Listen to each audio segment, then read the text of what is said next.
So interesting to point out with the Giants. Very competitive the first 12 games of the Mm. season.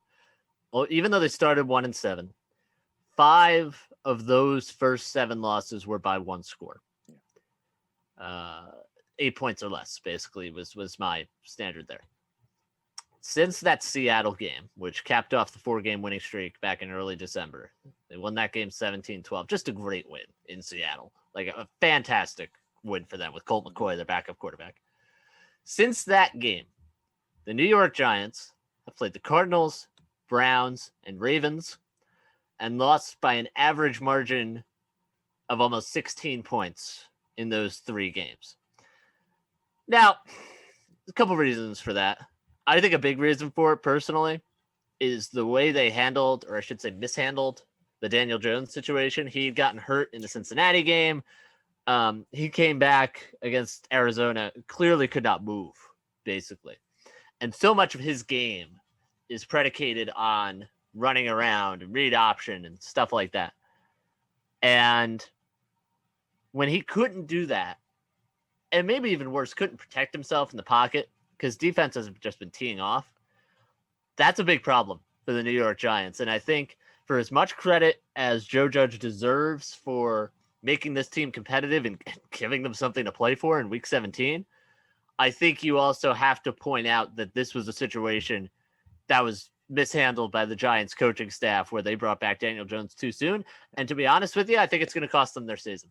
I agree with that in a sense. And Colt McCoy, you showed you could win a football game with him. Ultimately, this is not a team that, to me, comes down to what's going on at the quarterback position. It's a team that's about the running game. It's about the defense. You could throw, I'm not going to diminish Daniel Jones or Colt McCoy, but you could throw a lot of different guys at quarterback, and I think they still win games.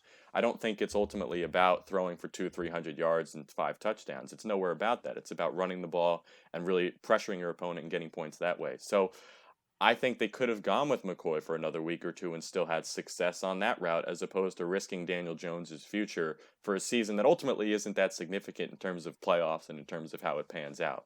So I think in that sense, it's a bit of a questionable decision. And I get why they want to bring Jones back. You're playing against playoff opponents. You know that you're going to need your best guy out there, but you have to keep the future in mind. And if you're going to get him injured just for a season like this, I don't think that's a risk that's necessarily worth taking.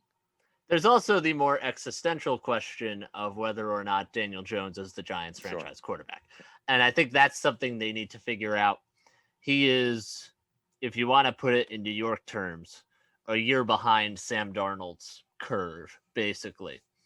And Daniel Jones this season, 13 games, 13 starts, 9 TDs, 9 interceptions. He has averaged just over 200 yards a game. He's productive in the ground game.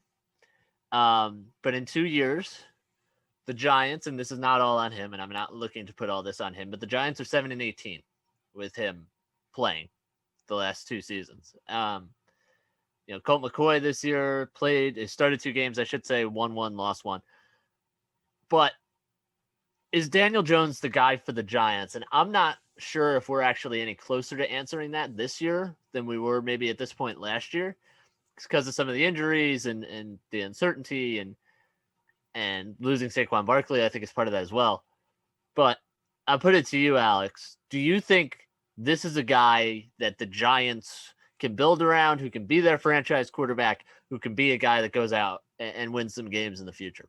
I think it's interesting, but it goes back to the point that you brought up earlier about Dave Gettleman, because I don't think you can necessarily place all the blame on Daniel Jones, because if you look at the best quarterbacks in the league, they have good situations around them. I'm going to jump over to my guy, Justin Herbert. The reason why he's doing really well in Los Angeles is not just because of him as a quarterback, it's because of the situation that you're in. Tua, I think, is in a similar boat in Miami.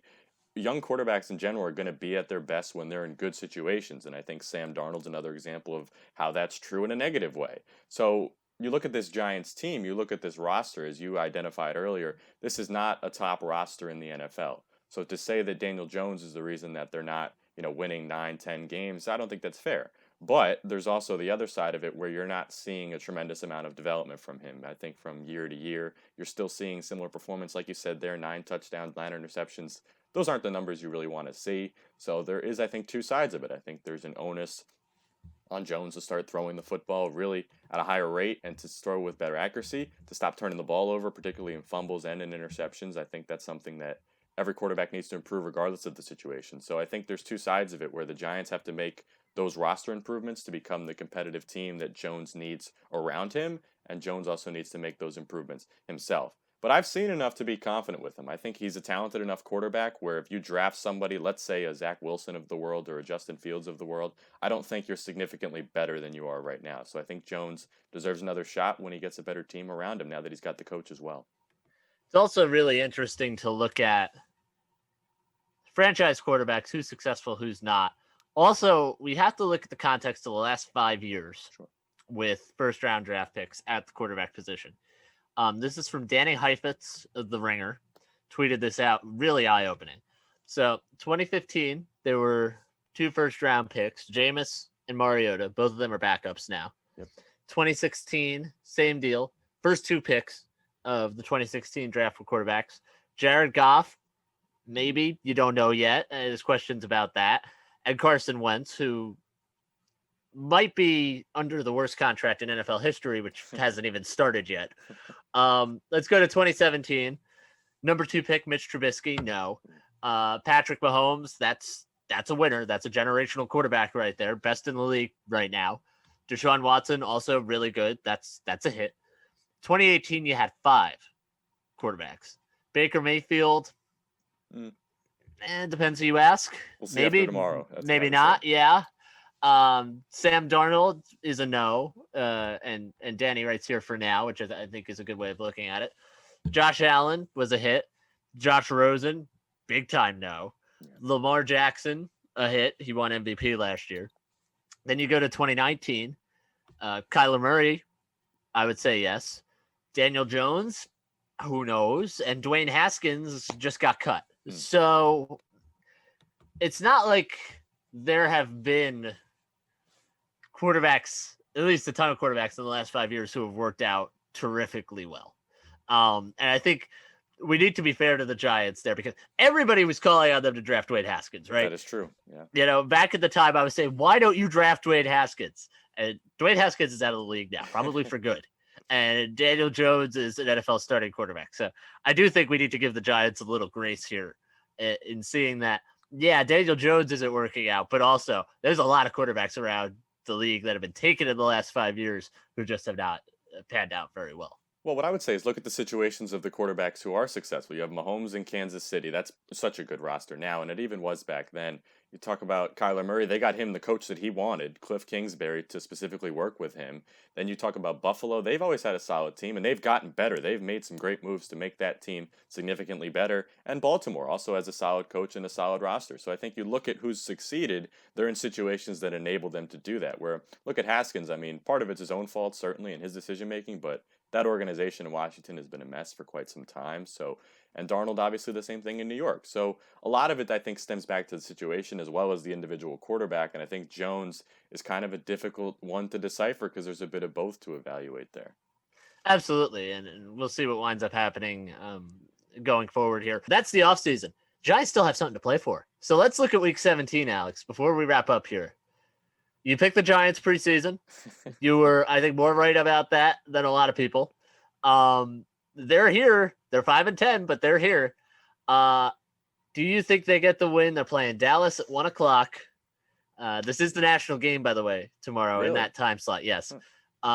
So do the Giants get the win against Dallas, which is the only thing they can control tomorrow in their pursuit for the NFC East? Well, Dallas has actually played a lot better these past few weeks, so this is certainly no cupcake game. I'm going to take the Giants. I have to stick by my pick, and I also think the Giants, they understand that there's something to play for here. I think they want to win this game. They want a shot at that playoff. I really do think so, and JoJo just said, don't think about that, just think about the game, and the Giants are going to do that. I think they have a lot in their hands here, and they can control it. So I think the Giants get the win. It's that night game that's really the question. Yeah, that Washington defense is playing so well. That's the thing, yeah. And that's a huge deal, right? Chase Young's going to be the defensive rookie of the year. The secondary's been really good, which is kind of an island of misfit toys out there, but they've been playing really well. And look, they need Alex Smith to get in there and not do anything really stupid with the football. And if they do that, I think they're going to win. The way their defense is playing, the way they're coached, they, let's remember, had a chance in that game on Sunday with Dwayne Haskins starting and Taylor Heineke backing him up. And it's nothing against those two guys because they're NFL pros, but you feel better with Smith coming back. And Smith's been weirdly productive when he's been in the lineup as well. I think that's part of it. I think this is what I think is going to happen tomorrow. I'm going to go with Dallas in the first game because I like the way they're playing. Andy Dalton is playing well, which is weird to say, but their defense has been better. They're using their weapons better. So I'm going to go with Dallas in the first game. Also, I'm not convinced Daniel Jones is fully healthy, which is, I think, a big part of it. But I'm going to take Washington on Sunday Night Football, and I think they make it to the playoffs. The Eagles have something to play for in the sense of, one, playing spoiler, and two, Doug Peterson may well be coaching for his job. So that'll be really interesting to watch how exactly they come out of the gate.